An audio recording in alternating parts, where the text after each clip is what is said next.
आप महामहिम को शुद्ध करा रहे हैं किसी 2 टकिए ब्राह्मण से। क्या मतलब है इसका? हम लोग तो रोज ही ब्राह्मणों का ही शुद्धिकरण कर रहे हैं। आज भी आपके चैनल में हम ब्राह्मणों का शुद्धिकरण ही कर रहे हैं। इस देश को ब्राह्मणों ने बर्बाद कर दिया, इस देश को अंधविश्वास में धकेल दिया, मूर्खता में धकेल दिया। इस देश में रीतियां तो सती प्रथा की भी थी, तो आप जलाइए, आज महिलाओं को जिंदा जला देंगे क्या? इस परंपरा को बदलना पड़ेगा। किसी मूर्ख जाहिल गंवार कोई ब्राह्मण शुद्ध नहीं करेगा इस देश के राष्ट्रपति को, ऐसा हम लोग चाहते हैं। या ब्राह्मणवादी मनुवादी लोग हैं, इनके दिमाग में अशुद्धि है, इनके दिमाग में गोबर है, इनके दिमाग में कचरा भरा हुआ है, इसलिए इनको लगता है कि कोई पानी छिड़क के कोई शुद्ध हो जाता है। क्या साबित क्या करना चाहते हैं ब्राह्मणों से? वो पूजा पाठ, वो सारी नौटंकी कराकर ये कोई धार्मिक राष्ट्र है क्या? संवैधानिक शपथ होती है। अब राष्ट्रपति बन रहे हैं तो आप हिंदू तौर तरीके से कोई जो है 2 टकिया जो है पुरोहित ब्राह्मण जो है, जो पता नहीं पढ़ा लिखा है कि नहीं, नहा के भी गया है कि नहीं, वो जो है एक राष्ट्रपति का जो है शुद्धिकरण पूजा पाठ करा रहा है।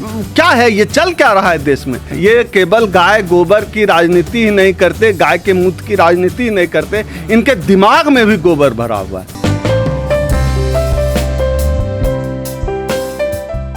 ये तो करेंगे ही शुद्धिकरण, क्योंकि इनके लिए ये जो देश में अभी जो सरकार चला रहे हैं, ये मोहन भागवत जी, मोदी, अमित शाह, ये तो करेंगे ही शुद्धिकरण। कभी जो है हमारे राष्ट्रपति महामहिम राष्ट्रपति का शुद्धिकरण कराएंगे, ब्राह्मणों से शुद्धिकरण करवा रहे हैं। हमने भी वो तस्वीरें देखी है जब ब्राह्मण जो है पूजा पाठ करके कुछ कुछ कर रहे हैं, पानी वानी छीट रहे हैं, ये शुद्धिकरण कराएंगे। कभी अखिलेश यादव जो है जब छोड़कर जाते हैं अपना मुख्यमंत्री आवास, तो घर का शुद्धिकरण कराते हैं। ये हम दलितों से, पिछड़ों से, आदिवासियों से घृणा करते हैं, लेकिन इनकी राजनीतिक मजबूरी है कि इनको सत्ता में कोई स्थान देना पड़ेगा, तब ये इनका वोट ले पाएंगे। दलितों, पिछड़ों, आदिवासियों का वोट तभी ले पाएंगे जब ये प्रतीक रूप में इनको भागीदारी देंगे। लेकिन अब मजबूरी है कि भागीदारी भी देना है और इनको अब अछूत भी मान रहे हैं हमें, तो शुद्ध करा के ये भागीदारी देते हैं। इनको लगता है कि कोई पानी जो है छीट दिया जाए तो व्यक्ति शुद्ध हो जाता है। तो इन्होंने जो है महामहिम राष्ट्रपति का वो जो पूजा पाठ की प्रक्रिया है, चूंकि मैं हिंदू धर्म में यकीन नहीं करता, मैं बुद्ध में यकीन करता हूँ, तो वो लग रहा है कि शुद्धिकरण की प्रक्रिया है। अब दलितों, आदिवासियों को जब राजनीतिक मजबूरी है, स्वीकार करना ही है, कोई संवैधानिक पद देना ही है, तो शुद्ध करके दे रहे हैं। तो ये शुद्ध कर रहे हैं। तो ये सही मायने में अगर ये कहें तो यह पूरी तरह से देश के आदिवासियों का अपमान है, देश की आदिवासी परंपरा का अपमान है, देश की जो बहुसंख्यक आबादी है, 85-90% जो बहुजन आबादी है, उनका अपमान है, पूरे बहुजन संस्कृति का अपमान है। अगर करना ही था तो आप किसी आदिवासी तरीके से करते। तो क्या इस देश के प्रधानमंत्री जो आदिवासी तौर तरीके हैं उससे भी घृणा करते हैं क्या? इस अभी मुख्यमंत्री हेमंत सोरेन जी ने भी कहा कि देश का जो आदिवासी है वो हिंदू नहीं है। आदिवासी हिंदू नहीं मान रहे, तो आप हिंदू तौर तरीके से क्यों शुद्ध करना चाह रहे हैं? आप अगर ऐसा ही कहते हैं कि सबके लिए वो सिस्टम है, तो यह देश जो है सिर्फ हिंदुओं का नहीं है ना, इस देश में सभी धर्म के लोग रहते हैं। आपने हिंदू तरीके से किया तो आप इस्लामिक तरीके से भी करते, क्रिश्चियन के तरीके से भी करते, बौद्धिस्ट तरीके से करते, जैनियों के तरीके से करते। जाहिर सी बात है ये जो हिंदू राष्ट्र की इनकी परिकल्पना है, ये इस देश के दलितों, आदिवासियों, पिछड़ों के बिना पूरी नहीं हो सकती। और घृणा भी करना है और राजनीतिक तुष्टीकरण भी करना है, वोट भी इनका लेना है। तो इनके लिए यह प्रोसेस है। हमसे चूंकि यह बात पूरी तरह से अब साबित हो गई, यह सबसे इस देश के दलितों, आदिवासियों से घृणा करते हैं, यह बात पूरी तरह से इस बार साबित हो गई। चाहे वो राष्ट्रपति ही क्यों नहीं हो, ये घृणा करते हैं, घृणा करते रहेंगे। अभी पीछे हम लोग लगातार तस्वीरें और वीडियो देखते रहे हैं कि मोदी जी जो है, राष्ट्रपति जो थे कोविंद जी, उनका नमस्कार तक नहीं लेते हैं। तो उनकी घृणा और नफरत से हम वाकिफ हैं। इस देश का बहुजन समाज सब चीज़ों को देख रहा है कि कैसे वो हमें राष्ट्रपति बनाकर, कैसे हमारे समाज के भोले भाले लोगों को राष्ट्रपति बनाकर, जो सवाल नहीं उठाते हैं, सवाल नहीं पूछते हैं, राष्ट्रपति बनाकर हमारा हक अधिकार छीन। दलित कितने ही बड़े पद पर क्यों ना पहुंच जाए, चाहे राष्ट्रपति बन जाए, लेकिन बिल्कुल ब्राह्मणों के हिसाब से बिल्कुल यह सरकार यही करना चाहती है, घृणा करना, घृणा चलना है, वो क्या साबित क्या करना चाहते हैं ब्राह्मणों से? वो पूजा पाठ, वो सारी नौटंकी कराकर, ये कोई धार्मिक राष्ट्र है क्या? संवैधानिक शपथ होती है। अब राष्ट्रपति बन रहे हैं तो आप हिंदू तौर तरीके से कोई जो है दो टकिया जो है पुरोहित ब्राह्मण जो है, जो पता नहीं पढ़ा लिखा है कि नहीं, नहा के भी गया है कि नहीं, वो जो है एक राष्ट्रपति का जो है शुद्धिकरण पूजा पाठ करा रहा है। क्या है ये? चल क्या रहा है देश में? ये कोई धार्मिक राष्ट्र है क्या? आप धार्मिक परंपराओं से शुद्धिकरण करके क्या हो जाता है, मतलब इसके मायने क्या अब है? ये वो लोग समझें, ये गाय गोबर वाले लोग हैं, इनके दिमाग में भी जो है जाति का गोबर भरा हुआ है। ये केवल गाय गोबर की राजनीति ही नहीं करते, गाय के मूत्र की राजनीति ही नहीं करते, इनके दिमाग में भी गोबर भरा हुआ है। इनको लगता है कि राष्ट्रपति को भी ये पूजा पाठ करके शुद्ध करके, मतलब अब पता नहीं वो राष्ट्रपति उनका शुद्ध क्यों किया गया उनको शुद्ध? क्योंकि उनको घृणा है, दलित आदिवासी पिछड़े बहुजनों से ये घृणा करते हैं, इसलिए ये शुद्ध कर रहे हैं। अब महामहिम को शुद्ध करा रहे हैं किसी दो टकिए ब्राह्मण से, क्या मतलब है इसका?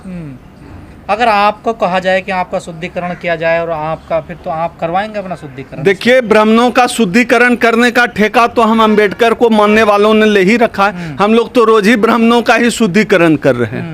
आज भी आपके चैनल में हम ब्राह्मणों का शुद्धिकरण ही कर रहे हैं। इस देश को ब्राह्मणों ने बर्बाद कर दिया। इस देश में हमारी हकमारी की, इस देश को अंधविश्वास में धकेल दिया, मूर्खता में धकेल दिया, गैर तार्किकता की तरफ धकेल दिया, गैर वैज्ञानिकता की ओर धकेल दिया है। कूप मंडूक बना रहा है इस देश को, इस देश का ब्राह्मण, तो हम उसके खिलाफ हैं। ब्राह्मणों का शुद्धिकरण हम लोग वैज्ञानिकता से कर रहे हैं। ब्राह्मणों का शुद्धिकरण हम लोग बाबा साहब के लिखे हुए संविधान से कर रहे हैं। ब्राह्मणों का शुद्धिकरण बाबा साहब के भाषणों, बाबा साहब डॉक्टर भीमराव अंबेडकर की जो बातें हैं, उनके जो लेख हैं, उनके माध्यम से हम लोग भी ब्राह्मणों का शुद्धिकरण कर रहे हैं। पर ये तो ऐसी परंपराएं, रीतियां तो पहले से चली आ रही है ना, तो ये गलत है ना। चाहे इस देश में रीतियां तो सती प्रथा की भी थी, तो आप जलाइए, आज महिलाओं को जिंदा जला देंगे क्या?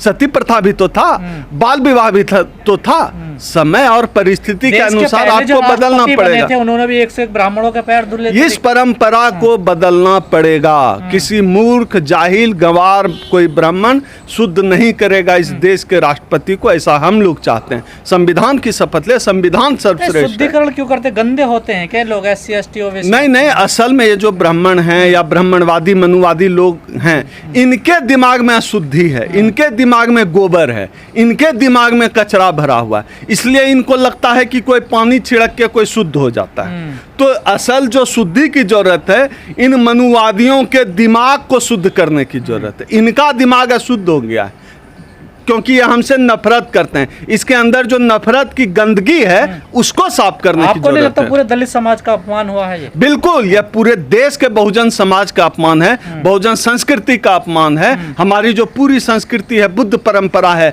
आदिवासी संस्कृति है, ये उसके खिलाफ हुआ है पूरा, ये उसके खिलाफ है। संवैधानिक भी अपराध नहीं लगता? बिल्कुल, ये संवैधानिक अपराध है। जिस देश में कोई धार्मिक राष्ट्र नहीं हो, किसी एक धर्म की परंपरा से आप किसी देश के राष्ट्रपति का कैसे जो है शुद्धिकरण, पूजा पाठ या वेलकम कर सकते हैं? ये तो पूरी तरह से गलत है और संवैधानिक है। न केवल आदिवासी संस्कृति का अपमान है, बहुजन संस्कृति का अपमान है, बल्कि संविधान के भी खिलाफ है।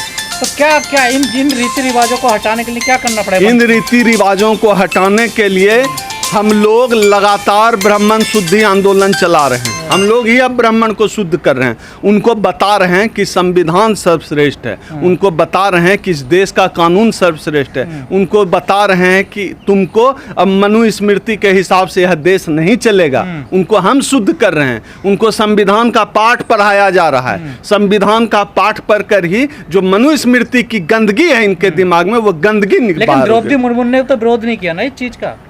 आप देखिए, आप पहले तो इस पूरी प्रक्रिया को देखना होगा कि जो राष्ट्रपति बनने की प्रक्रिया है क्या है। उस हिसाब से उस पर मैं कमेंट नहीं करना चाहूँगा कि किस तरह से राष्ट्रपति बनाए जाते हैं, किस तरह के लोगों को बनाते हैं, बोलने वाले लोगों को नहीं बनाते हैं। हिम्मत है तो बनाएं, उदित राज जी को राष्ट्रपति बना के दिखाएं। दलित को ही बनाना है तो क्यों नहीं बना रहे हैं? उदित राज जी को तो बना के दिखाएं। जब इन्होंने बोलना शुरू किया तो टिकट ही नहीं देने लगे। इससे पहले जो बोलने वाले लोग तो नहीं किया गया शुद्धिकरण। एक भी आप बताइए, उनका तो प्रणाम ही नहीं ले रहे हैं प्रधानमंत्री। आप राष्ट्रपति की देख लीजिए क्या हैसियत बना रामनाथ दी कोविंद जी के। है। रामनाथ कोविंद जी का ऐसा वीडियो देखा है, अगर वो वीडियो सही है तो वीडियो में साफ दिख रहा है कि राष्ट्रपति का प्रणाम जो है प्रधानमंत्री नहीं ले रहे हैं। अब इससे बड़े दुख की बात क्या हो सकती है? तो प्रधानमंत्री को करना चाहिए राष्ट्रपति को, राष्ट्रपति को प्रधानमंत्री करना। अब ये तो इस सवाल का जवाब तो मोदी जी ही दें। हम तो संविधान वाले लोग हैं, हम लोग संवैधानिक परंपराओं को मानते हैं कि उल्टे प्रधानमंत्री क्या प्रणाम करेंगे? राष्ट्रपति प्रधानमंत्री को नमस्ते कर रहे हैं और प्रधानमंत्री जवाब ही नहीं दे रहे हैं, फोटो खिंचा रहे हैं। पर पूरे दुनिया में क्या पूरे देश में वाहवाही हो रही है कि मोदी जी ने पहली बार आदिवासी महिला को राष्ट्रपति बनाया। देखिए, हिटलर की भी बड़ी वाहवाही हुई थी, मुसोलिनी की भी बड़ी वाहवाही हुई थी। एक दौर था, यूट्यूब पे हिटलर की सभाओं का वीडियो फोटो निकाल कर देखिए, बड़ी वाहवाही हुई थी। हिटलर हिटलर ऐसे होता था।